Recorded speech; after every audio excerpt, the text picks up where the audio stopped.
El 23 de marzo de 2022, el pescador Ramón Cetina estaba buceando en los arrecifes al norte de Isla Mujeres cuando notó algo extraño bajo una formación de coral que había crecido durante décadas. Lo que parecía ser metal oxidado asomaba entre los pólipos y las algas marinas. Cuando Ramón apartó cuidadosamente el coral con su cuchillo de buceo, descubrió algo que cambiaría para siempre lo que se sabía sobre uno de los casos de desaparición más misteriosos del Caribe mexicano, una caja fuerte de acero inoxidable, sellada herméticamente y cubierta por 18 años de crecimiento coralino. Dentro de esa caja fuerte, los investigadores encontrarían documentos, fotografías y evidencia que finalmente revelaría la verdad sobre lo que le había pasado a Jennifer Walsh y Marco Delgado, la pareja de turistas estadounidenses que había desaparecido sin rastro durante su luna de miel en Isla Mujeres en febrero de 2004. Lo que Ramón Cetina descubrió ese día no era solo una caja fuerte. Era la clave para resolver un misterio que había involucrado tráfico de drogas, corrupción policial, asesinato y una conspiración que se extendía desde las playas paradisíacas de Quintana Roo hasta las oficinas del gobierno en la Ciudad de México. Esta es la historia de dos recién casados cuya luna de miel de ensueño se convirtió en una pesadilla, y de los secretos que el Mar Caribe guardó durante casi 2 décadas antes de finalmente entregarlos de vuelta a la superficie. Febrero de 2004, Isla Mujeres, Quintana Roo. Jennifer Mary Walsh, de 28 años, agente de bienes raíces de Denver, Colorado, y Marco Antonio Delgado, de 30 años, ingeniero de software de Phoenix, Arizona. Habían elegido Isla Mujeres para su luna de miel por su reputación como un paraíso tropical tranquilo y seguro, a diferencia de Cancún con sus hoteles masivos y vida nocturna frenética. Isla Mujeres ofrecía la intimidad y el romance que la pareja buscaba. Jennifer estaba emocionada con el viaje.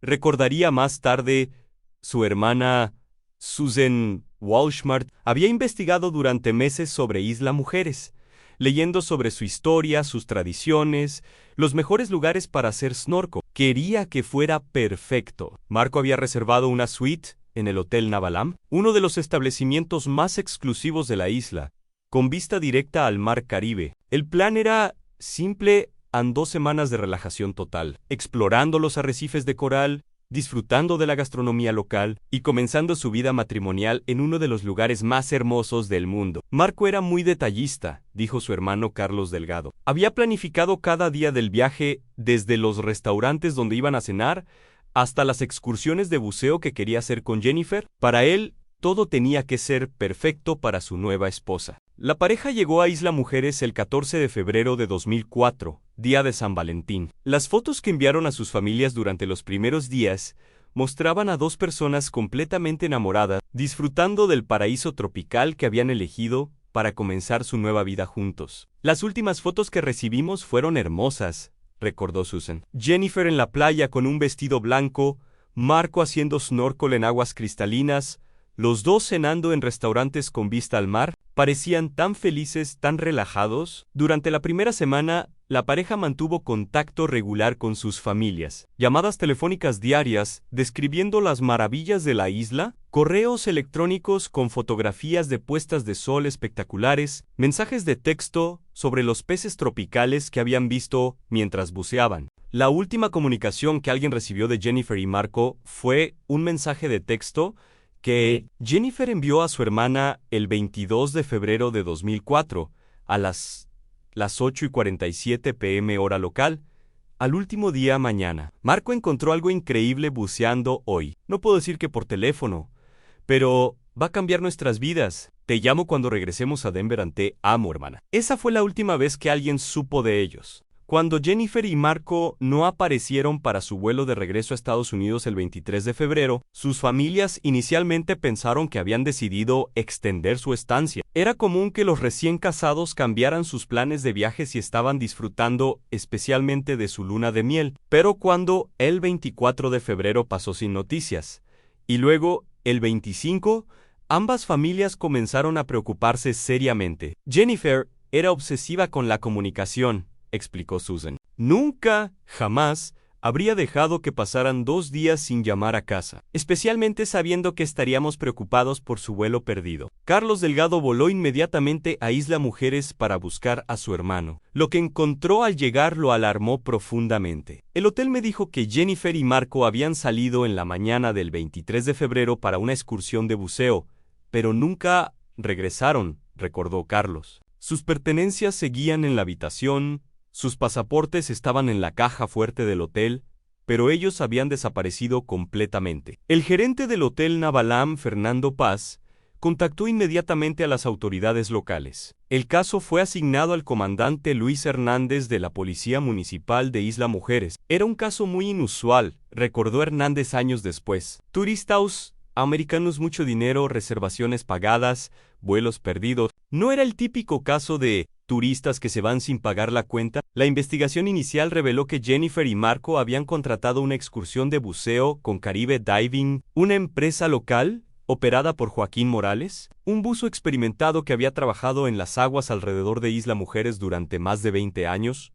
Joaquín los conocía bien, explicó Hernández. Habían buceado con él varias veces durante su estancia. Era un guía confiable, con una reputación excelente entre los turistas, pero cuando los investigadores intentaron localizar a Joaquín Morales para interrogarlo, descubrieron que él también había desaparecido. El barco de Joaquín fue encontrado a la deriva 3 días después, sin nadie a bordo, dijo Hernández. No había señales de lucha, no había sangre, pero tampoco había explicación de dónde estaban los tres. La búsqueda se expandió inmediatamente para incluir tanto a los turistas desaparecidos como a su guía de buceo. Helicópteros de la Marina Mexicana sobrevolaron miles de kilómetros cuadrados de océano. Buzos profesionales exploraron todos los sitios de buceo conocidos alrededor de la isla. Movilizamos todos los recursos disponibles, explicó el capitán Roberto Silva de la Marina Mexicana, quien coordinó la operación de búsqueda. Barcos, helicópteros, buzos, equipos de rescate. Buscamos durante 2 semanas sin encontrar ni rastro de ellos. La investigación reveló algunos detalles inquietantes sobre los movimientos de la pareja en sus días finales. Varios testigos los habían visto en el puerto deportivo la mañana del 23 de febrero, aparentemente esperando el barco de Joaquín Morales. Los vi hablando con Joaquín cerca de su barco alrededor de las 8 de la mañana, testificó María González, una vendedora de frutas del puerto. Parecían emocionados por algo. La mujer tenía una cámara grande y el hombre llevaba equipo de buceo profesional. Otro testigo, el pescador Pedro Canto, reportó haber visto el barco de Joaquín dirigiéndose hacia el norte de la isla alrededor de las 9 a.m. Iban hacia los arrecifes profundos, dijo Canto. Es una zona donde solo los buzos más experimentados van. Hay corrientes fuertes y cuevas submarinas. La búsqueda se concentró en esa área, pero las condiciones marinas eran desafiantes. Las corrientes del Caribe pueden arrastrar objetos y personas a cientos de kilómetros de su ubicación original, y las profundidades del océano abierto hacen que la recuperación sea extremadamente difícil. Es como buscar una aguja en un pajar, explicó el buzo de rescate Miguel Sánchez. El Caribe es vasto, las corrientes son impredecibles, y después de unos días, los cuerpos pueden estar en cualquier parte. La teoría oficial que emergió de la investigación inicial fue que Jennifer, Marco y Joaquín habían sufrido un accidente de buceo en aguas profundas, posiblemente una descompresión rápida, un problema con el equipo o un encuentro con corrientes peligrosas. Los accidentes de buceo pueden ser instantáneos y fatales, explicó el doctor Patricia Moreno, especialista en medicina hiperbárica que consultó en el caso. En aguas profundas, cualquier problema técnico puede convertirse rápidamente en una emergencia mortal. Pero la familia de Jennifer y Marco nunca aceptó completamente esta explicación. Jennifer era una buceadora muy experimentada, insistió Susan. Había buceado en todo el mundo. Conocía todos los protocolos de seguridad. No era el tipo de persona que tomaría riesgos innecesarios, especialmente en su luna de miel. Carlos Delgado contrató a un investigador privado, el ex policía judicial Ricardo Vega, para que condujera su propia investigación del caso. Había demasiadas inconsistencias en la investigación oficial, explicó Vega. Testigos que no habían sido entrevistados completamente, evidencia que no había sido recolectada, preguntas que no se habían hecho. La investigación privada de Vega reveló algunos aspectos inquietantes sobre Joaquín Morales que no habían sido explorados por las autoridades locales. Joaquín tenía conexiones con personas involucradas en actividades ilegales. Descubrió Vega. Había rumores de que su negocio de buceo era una fachada para otras operaciones, pero las autoridades locales nunca investigaron esas alegaciones. Vega también descubrió que había habido otros incidentes inexplicables en las aguas. Alrededor de Isla Mujeres durante los meses anteriores al desaparecimiento de Jennifer y Marco, 2 pescadores locales habían reportado avistamientos de actividad marina sospechosa, explicó Vega. Barcos que operaban de noche sin luces, buzos en áreas donde no debería haber buzos, encuentros con personas que no querían ser identificadas, pero la investigación privada también se topó con obstáculos. Testigos que habían estado dispuestos a hablar inicialmente de repente se volvían reticentes, documentos desaparecían de archivos oficiales, funcionarios que habían sido cooperativos de repente se negaban a proporcionar información. Era como si alguien estuviera deliberadamente saboteando la investigación, observó Vega. Cada vez que nos acercábamos a algo importante, aparecían obstáculos que no deberían haber estado ahí. El caso atrajo atención mediática internacional. CNN, Univision y múltiples cadenas de televisión mexicanas cubrieron la desaparición. La historia de 2 recién casados que habían desaparecido en el paraíso capturó la imaginación del público.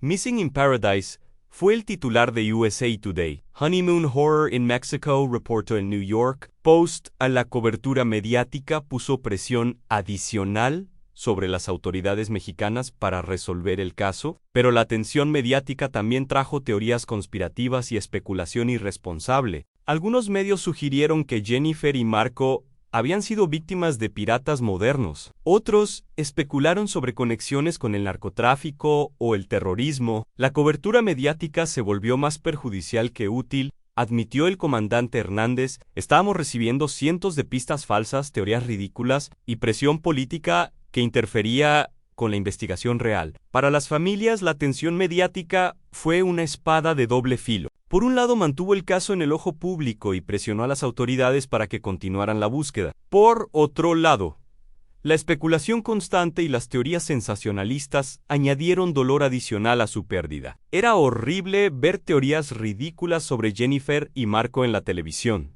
dijo Susan. Eran personas buenas, honestas, que simplemente querían disfrutar de su luna de miel. No merecían ser convertidos en personajes de una novela de misterio. Después de 6 meses de búsqueda intensiva, las autoridades mexicanas clasificaron oficialmente el caso como desaparición con presunción de muerte por accidente marítimo. Jennifer Walsh Delgado y Marco Delgado fueron declarados legalmente muertos en octubre de 2004, pero sus familias nunca abandonaron la esperanza de encontrar respuestas. Durante los años siguientes, tanto Susan como Carlos viajaron regularmente a Isla Mujeres, manteniendo contacto con las autoridades locales, siguiendo cualquier nueva pista y manteniendo viva la memoria de Jennifer y Marco. Cada año, en el aniversario de su desaparición, íbamos a Isla Mujeres y poníamos flores en el mar, recordó Susan. Era nuestra forma de mantener viva su memoria y de demostrar que no nos habíamos dado por vencidos. El caso también tuvo un impacto profundo en la industria turística de Isla Mujeres. Nuevos protocolos de seguridad fueron implementados para las excursiones de buceo. Los operadores turísticos fueron requeridos a mantener registros más detallados de sus clientes y rutas. El caso Delgado Walsh cambió cómo hacemos negocios, admitió Fernando Paz del Hotel Navalam. Nos hizo más conscientes de nuestra responsabilidad hacia nuestros huéspedes y de la importancia de la seguridad. A medida que pasaron los años, el caso gradualmente desapareció de los titulares. Otros misterios capturaron la atención pública, y la desaparición de Jennifer y Marco se convirtió en otra estadística trágica de turistas perdidos en el extranjero. Pero para un pequeño grupo de personas, las familias, algunos investigadores y residentes locales de Isla Mujeres que habían conocido a la pareja, el misterio nunca se desvaneció. Había algo sobre Jennifer y Marco que se quedaba contigo, explicó María González, la vendedora de frutas que había sido uno de los últimos testigos en verlos vivos. Eran tan jóvenes, tan enamorados, tan llenos de vida. Era imposible olvidarlos. En 2014, en el 10º aniversario de la desaparición, las familias organizaron una ceremonia conmemorativa en Isla Mujeres. Docenas de personas asistieron, incluyendo residentes locales, trabajadores del hotel y otros turistas que habían sido tocados por la historia. Fue reconfortante ver cuántas personas todavía se acordaban de ellos, dijo Carlos. Jennifer y Marco habían tocado muchas vidas durante su corta estancia en la isla. La ceremonia también reavivó el interés en el caso. Nuevos testigos se presentaron con información que no habían compartido anteriormente. Teorías frescas fueron propuestas. Por un momento parecía que podría haber un avance, pero una vez más, las pistas se desvanecieron, los testigos se retractaron de sus declaraciones, y el caso volvió a quedar sin resolver. Ira frustrante, admitió el nuevo investigador asignado al caso, el detective Miguel Torres. Cada vez que parecía que íbamos a encontrar algo, se nos escapaba entre los dedos. En 2019, 15 años después de la desaparición, los avances en tecnología de búsqueda submarina ofrecieron nueva esperanza. Equipos de sonar más sofisticados podían detectar objetos enterrados bajo el sedimento marino. GPS submarino permitía búsquedas más precisas y sistemáticas. Una empresa de búsqueda y rescate de Estados Unidos, Deep Sea Recovery, ofreció sus servicios pro bono para buscar cualquier rastro de Jennifer Marco o el barco de Joaquín Morales. ¿La tecnología que tenemos ahora habría encontrado evidencia que era imposible detectar en 2004? Explicó el director de la empresa Captain James Foster. Podemos buscar en profundidades y con precisión que eran impensables hace 15 años. La búsqueda de 2019 cubrió más de 200 kilómetros cuadrados de fondo marino. Alrededor de Isla Mujeres, el equipo encontró docenas de objetos interesantes, gestos y naufragios históricos, aviones caídos de décadas pasadas, incluso automóviles que habían sido arrojados al mar. Pero no encontraron ningún rastro de Jennifer, Marco o Joaquín Morales. Fue decepcionante, admitió Susan. Pero también nos dio cierta paz mental saber que habíamos agotado todas las posibilidades tecnológicas disponibles. Para 2020, 16 años después del desaparecimiento, la mayoría de las personas involucradas en la investigación original se habían retirado o fallecido. El comandante Hernández había muerto de un ataque cardíaco en 2018. El investigador privado, Ricardo Vega, había cerrado su oficina y se había mudado a la Ciudad de México. El caso parecía destinado a permanecer sin resolver para siempre, pero el Mar Caribe había estado guardando secretos durante casi 2 décadas, y en marzo de 2022 finalmente estaba listo para entregarlos de vuelta. Ramón Cetina había estado buceando en los arrecifes alrededor de Isla Mujeres durante 30 años. Conocía cada formación coralina, cada cueva submarina, cada cambio en las corrientes marinas, pero nunca había visto nada como lo que encontró ese día de marzo. El coral había crecido alrededor de algo metálico, recordó Ramón. Al principio pensé que podría ser parte de un barco hundido o equipo de buceo perdido, pero cuando lo examiné más de cerca, me di cuenta de que era algo diferente. La caja fuerte que Ramón descubrió bajo el coral cambiaría todo lo que se sabía sobre el destino de Jennifer, Walsh Delgado y Marco Delgado, y revelaría una verdad mucho más siniestra de lo que nadie había imaginado. Cuando los especialistas forenses abrieron la caja fuerte que Ramón Cetina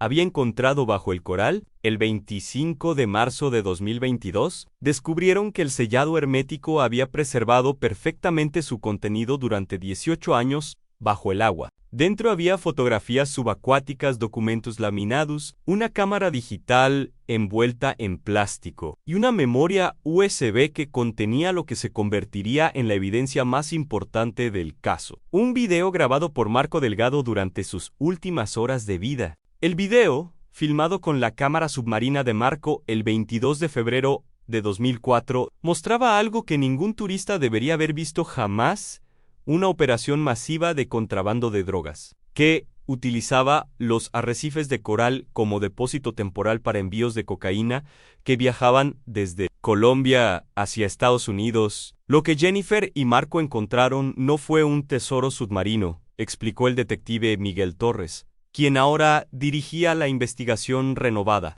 Encontraron el centro de operaciones de una de las redes de narcotráfico más sofisticadas del Caribe. Las imágenes del video eran cristalinas. Marco había documentado meticulosamente lo que parecía ser una operación industrial en buzos profesionales, retirando paquetes herméticos de cavidades artificiales excavadas en el arrecife de coral, embarcaciones esperando en la superficie y un sistema de comunicación por radio coordinando toda la operación. La operación era increíblemente sofisticada, observó el agente especial Carlos Mendoza de la DEA, quien fue llamado para analizar el video. Habían convertido partes del arrecife en almacenes subacuáticos temporales. Los paquetes podían permanecer ocultos durante semanas antes de ser recogidos. Las fotografías encontradas en la caja fuerte mostraban rostros claros de los operadores, números de matrícula de las embarcaciones y coordenadas GPS exactas de los sitios de almacenamiento. Jennifer había sido meticulosa documentando todo lo que habían presenciado, pero lo más revelador era un documento escrito a mano por Jennifer, fechado el 22 de febrero de 2004, que describía no solo lo que habían visto, sino también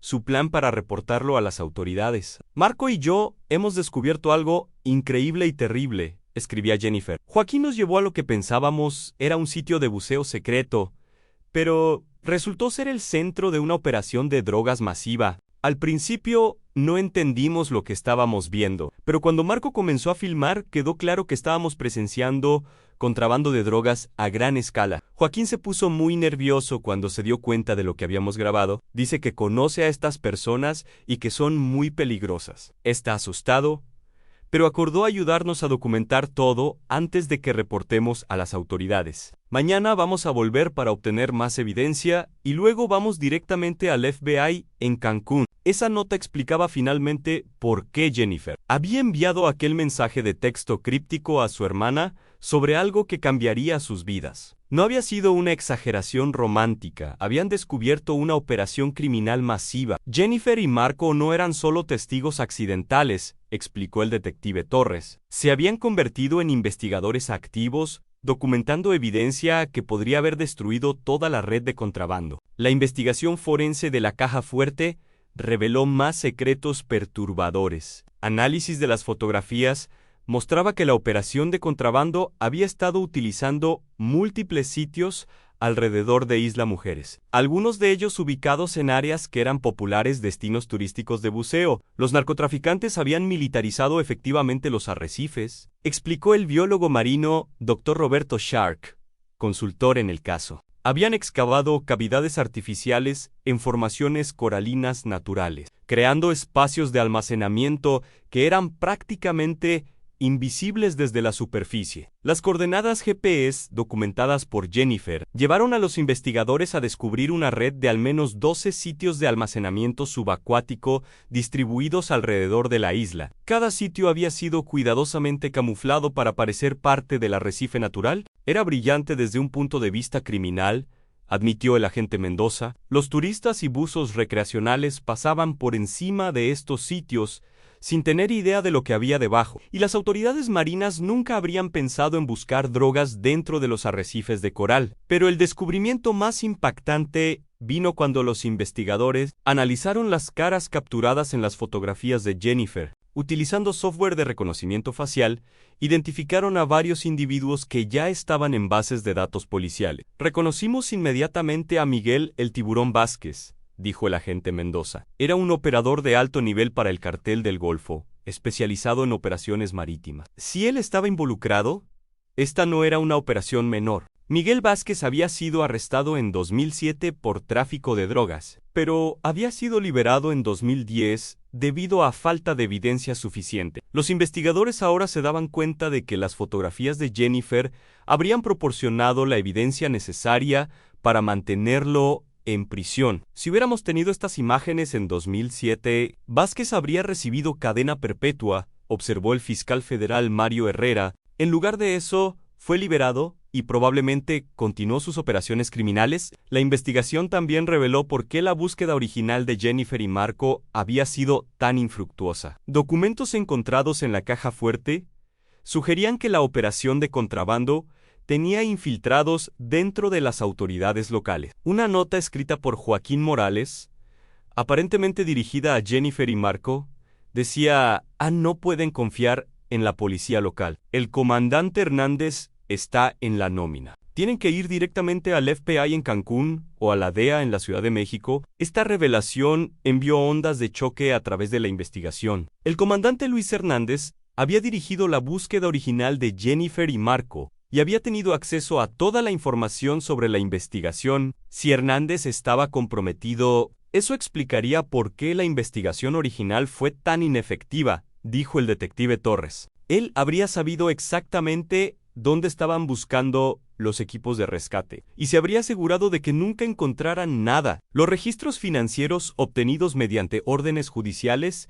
confirmaron las sospechas. Hernández había recibido depósitos regulares en una cuenta bancaria secreta entre 2003 y 2006, totalizando más de 2 millones de pesos. Hernández no solo estaba cubriendo la operación de drogas, explicó el agente Mendoza, estaba activamente saboteando la investigación del desaparecimiento para proteger a sus socios criminales. La memoria USB encontrada en la caja fuerte contenía aún más evidencia incriminatoria. Además del video submarino de Marco, había archivos de audio de conversaciones entre Jennifer y Joaquín Morales, grabadas secretamente durante sus últimos días. En una de las grabaciones, fechada el 22 de febrero, Joaquín explicaba la situación desesperada en la que se encontraban. Esta gente mata por mucho menos de lo que ustedes han visto. Se escuchaba decir a Joaquín con voz temblorosa. Mi hermano trabajaba para ellos hace 3 años. Cuando trató de salirse, lo encontraron flotando en el mar. Dijeron que fue un accidente de buceo. Jennifer respondía con determinación: no podemos simplemente ignorar esto, Joaquín. Estamos hablando de toneladas de drogas pasando por aquí cada mes. ¿Cuántos niños van a morir por estas drogas si no hacemos algo? Marcos escuchaba de fondo. Jennifer tiene razón. No podemos vivir con nosotros mismos si no reportamos esto. Pero tenemos que ser inteligentes sobre cómo lo hacemos. Las grabaciones revelaban que Jennifer y Marco habían pasado su último día vivo debatiendo la mejor manera de exponer la operación criminal sin poner en peligro sus propias vidas. Eran personas buenas tratando de hacer lo correcto, observó Susan Walsh Martínez después de escuchar las grabaciones. Incluso sabiendo el peligro, Jennifer no podía simplemente ignorar lo que habían visto. Pero las grabaciones también revelaban que ya era demasiado tarde. En la última grabación, fechada la noche del 22 de febrero, Joaquín informaba a Jennifer y Marco que los narcotraficantes ya sabían de su descubrimiento. Me contactaron esta tarde, decía Joaquín con pánico evidente en su voz. ¿Saben que ustedes tienen fotos y video? ¿Quieren encontrarse con nosotros mañana en el barco? Dicen que solo quieren hablar, pero yo sé lo que eso significa. ¿Qué vamos a hacer?, preguntaba Marco. Tenemos que irnos de la isla esta noche, respondía Jennifer. ¿Podemos tomar un taxi al aeropuerto de Cancún y tomar el primer vuelo a Estados Unidos? No va a funcionar, decía Joaquín. ¿Tienen gente en el aeropuerto en los ferries? La única forma de salir de aquí vivos es si les damos toda la evidencia que tienen. No vamos a hacer eso, se escuchaba decir firmemente a Jennifer. Esta evidencia es la única protección que tenemos. Sí se la demos. No hay nada que les impida matarnos de todos modos. La grabación terminaba abruptamente, sugiriendo que había sido interrumpida por algo o alguien. El análisis forense de los archivos digitales reveló que la caja fuerte había sido sellada y sumergida en la madrugada del 23 de febrero de 2004. Pocas horas antes de que Jennifer y Marco salieran para su último viaje en barco, alguien tuvo la presencia de ánimo de preservar la evidencia antes de que fuera demasiado tarde, observó el detective Torres. Probablemente fue Joaquín quien escondió la caja fuerte, sabiendo que todos iban a morir. El contenido de la caja fuerte también incluía mapas detallados de las rutas de contrabando, listas de nombres de personas involucradas en la operación y documentos financieros que mostraban el alcance verdadero de la empresa criminal.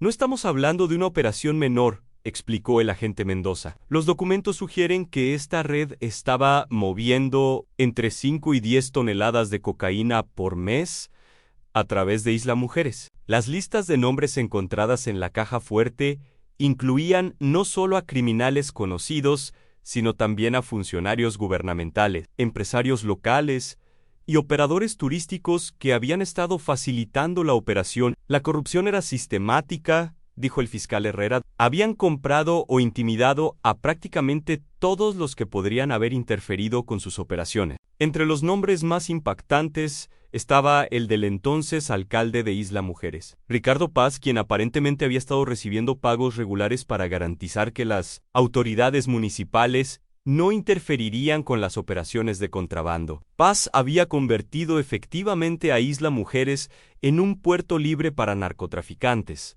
explicó Torres. A cambio de dinero, había entregado el control de las aguas territoriales a organizaciones criminales. Los registros financieros mostraban que la operación había generado más de $500 millones en ingresos durante los 4 años que había estado operando antes del descubrimiento de Jennifer y Marco. Era una de las operaciones de contrabando más rentables que habíamos visto, admitió el agente Mendoza. Tenían un sistema perfecto en ubicación estratégica, Jutaus, Maríchimaus, Ocultaus y protección gubernamental completa. Pero el sistema había tenido una falla fatal. No había contado con 2 turistas curiosos y valientes que se negarían a ignorar lo que habían presenciado. La investigación también reveló el destino final de Jennifer, Marco y Joaquín Morales. Documentos en la caja fuerte incluían lo que parecía ser un plan detallado para la eliminación de los 3 testigos. Los iban a llevar a aguas profundas y simular un accidente de buceo,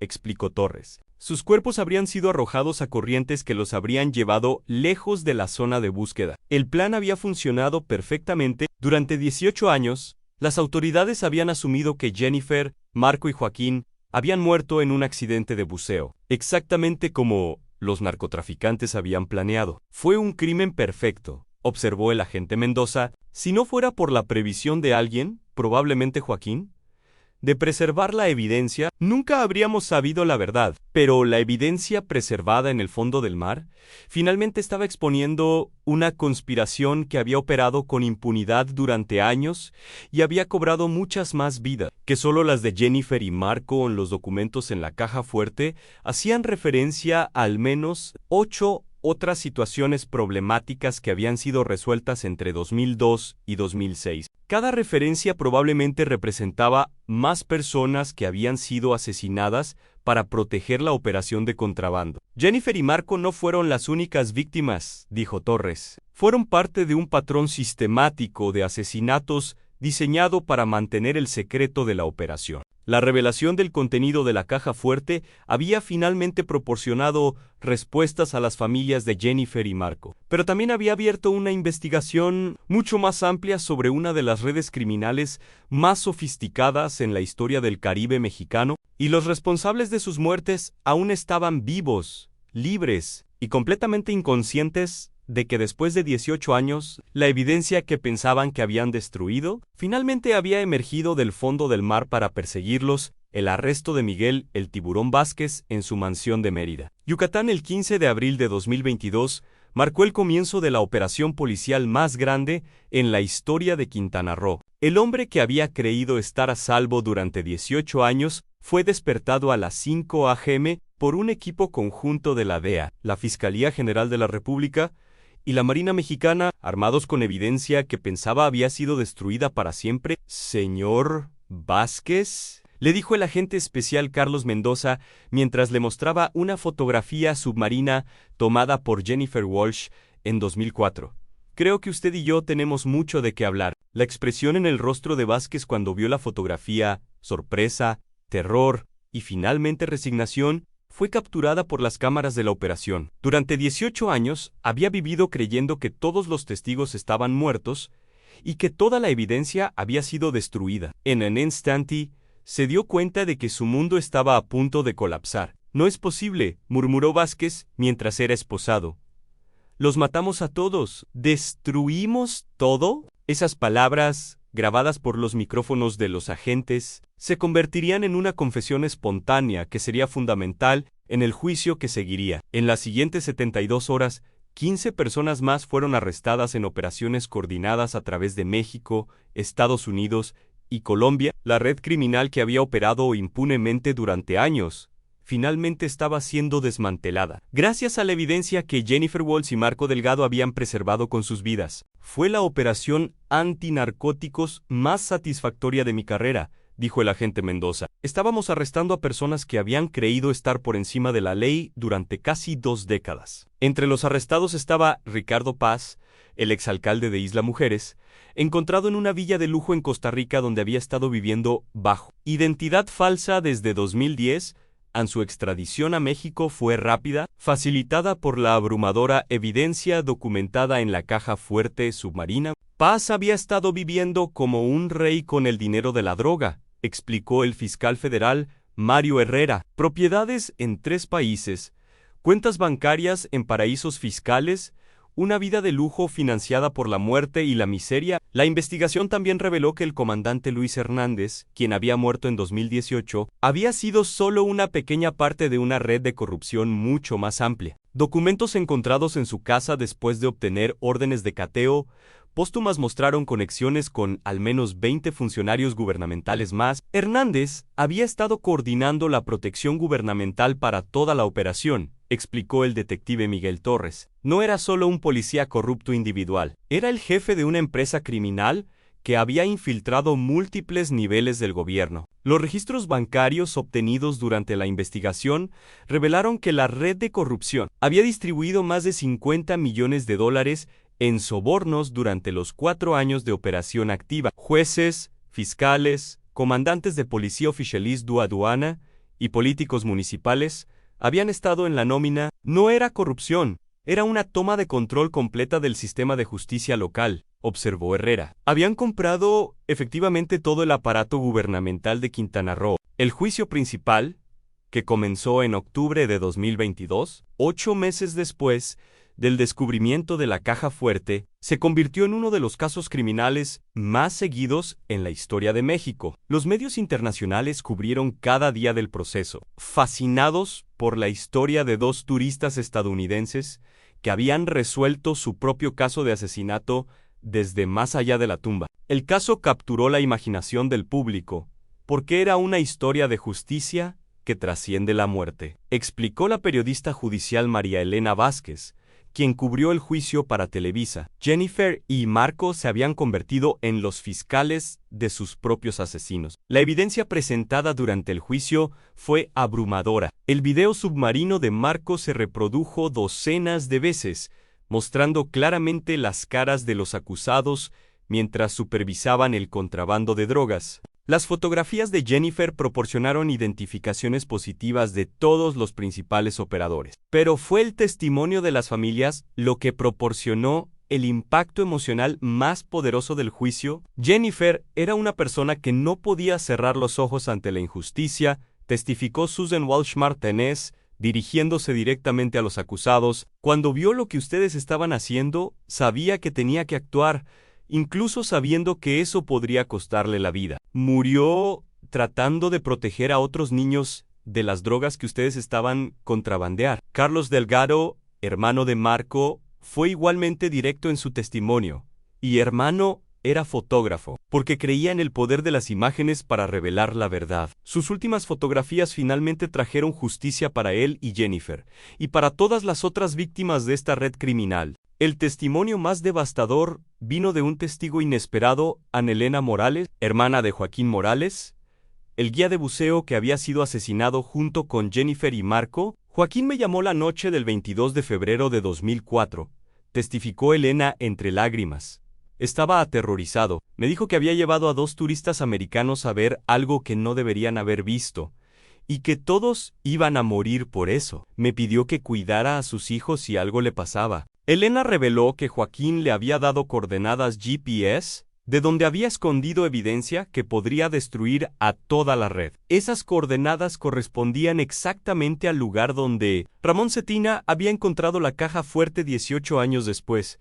Joaquín sabía que iban a morir, continuó Elena, pero incluso sabiendo eso, tuvo el valor de preservar la evidencia que eventualmente traería justicia. Mi hermano era un héroe. El testimonio de Elena también reveló detalles perturbadores sobre cómo los narcotraficantes habían operado su sistema de intimidación y control. Después de que mataron a Joaquín, vinieron a mi casa, testificó. Me dijeron que si alguna vez hablaba sobre lo que sabía sobre mi hermano, mi familia entera desaparecería.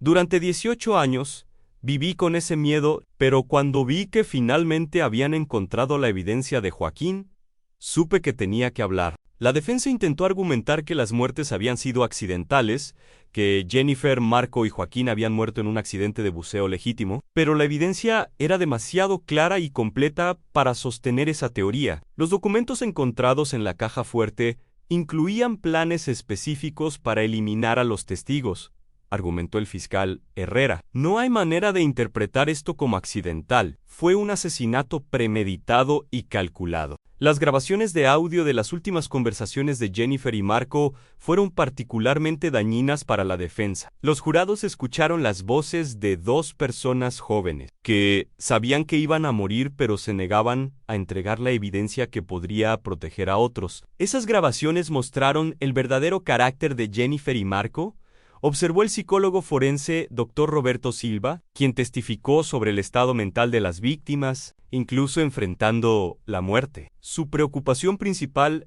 era asegurarse de que estos criminales fueran eventualmente capturados. El juicio duró 4 meses y incluyó testimonio de más de 100 testigos. La evidencia llenó 3 salas de tribunal y requirió traducción a múltiples idiomas para acomodar a testigos internacionales. El veredicto, anunciado el 23 de febrero de 2023, exactamente 19 años después del asesinato de Jennifer y Marco, fue unánime en todos los cargos. Miguel Tiburón Vázquez fue condenado a cadena perpetua sin posibilidad de libertad condicional por múltiples cargos de asesinato, narcotráfico y crimen organizado. Ricardo Paz recibió 45 años de prisión por corrupción, conspiración y complicidad en asesinato. 13 co-conspiradores recibieron sentencias que iban desde 15 años hasta cadena perpetua, dependiendo de su nivel de participación en los crímenes. Justicia ha sido servida no solo para Jennifer Walsh Delgado y Marco Delgado, sino para todas las víctimas de esta red criminal, declaró el juez presidente Felipe Moreno durante la sentencia. Estos acusados convirtieron un paraíso tropical en un centro de operaciones criminales, destruyendo vidas tanto en México como en Estados Unidos. Pero el impacto del caso se extendió mucho más allá de las condenas individuales. La revelación de la extensión de la corrupción gubernamental en Quintana Roo llevó a una investigación federal completa que resultó en la destitución o renuncia de más de 50 funcionarios públicos. El sistema judicial local fue efectivamente reconstruido desde cero. El caso Delgado Walsh expuso fallas sistemáticas en nuestras instituciones, admitió el gobernador de Quintana Roo, María Elena Herzón. Hemos implementado reformas fundamentales para asegurar que algo así nunca pueda volver a suceder. Nuevos protocolos de seguridad fueron establecidos para el turismo de buceo en todo el Caribe mexicano. Todas las operaciones de buceo comercial fueron requeridas a registrar planes de inmersión detallados y mantener comunicación regular con autoridades marinas. La industria turística de Quintana Roo tomó el caso muy en serio, explicó Fernando Paz del Hotel Navalam. Implementamos sistemas de seguridad que habrían hecho imposible que Jennifer y Marco desaparecieran sin que alguien supiera exactamente dónde estaban. El sitio donde fue encontrada la caja fuerte se convirtió en un memorial submarino para Jennifer, Marco y Joaquín. Una placa de bronce fue instalada en el arrecife, describiendo su coraje y sacrificio. Es apropiado que su memorial esté en el océano, dijo Susan Walsh Martínez durante la ceremonia de dedicación. Jennifer amaba el mar y fue el mar quien finalmente entregó la evidencia que trajo justicia para ella. El memorial se convirtió en un sitio de peregrinaje para buzos de todo el mundo. Muchos visitantes dejan flores submarinas o pequeños tributos a la pareja que murió tratando de hacer lo correcto. Las familias de Jennifer y Marco también establecieron la Fundación Walsh Delgado para la Seguridad Turística, que proporciona entrenamiento de seguridad para turistas que viajan a destinos internacionales y asiste a familias de personas desaparecidas en el extranjero. ¿Jennifer y Marco no pueden ser devueltos a la vida?, dijo Carlos Delgado durante el lanzamiento de la fundación, pero su legado puede ayudar a proteger a otros turistas de destinos similares. La fundación también financió un programa de becas para estudiantes mexicanos de justicia criminal, especialmente aquellos interesados en combatir la corrupción gubernamental. Queremos asegurar que la próxima generación de oficiales de la ley tenga las herramientas y la integridad para prevenir que redes criminales como esta tomen control de nuestras instituciones, explicó Susan. El caso también inspiró cambios significativos en cómo los gobiernos de México y Estados Unidos cooperan en investigaciones de narcotráfico, un nuevo protocolo, llamado informalmente el Protocolo Walsh-Delgado, estableció procedimientos mejorados para compartir información entre agencias y proteger a testigos civiles. El caso demostró que los civiles ordinarios a menudo pueden proporcionar la evidencia más valiosa contra organizaciones criminales, explicó el agente Mendoza. Pero también demostró que necesitamos mejores sistemas para proteger a esos civiles. Para las familias, las condenas trajeron un sentido de cierre que habían estado buscando durante 19 años. Finalmente podemos decir que Jennifer y Marco han descansado en paz, dijo Susan. Sus asesinos han sido capturados, su coraje ha sido reconocido, y su muerte ha llevado a cambios que protegerán a otros. Carlos Delgado se sintió de manera similar a Marco.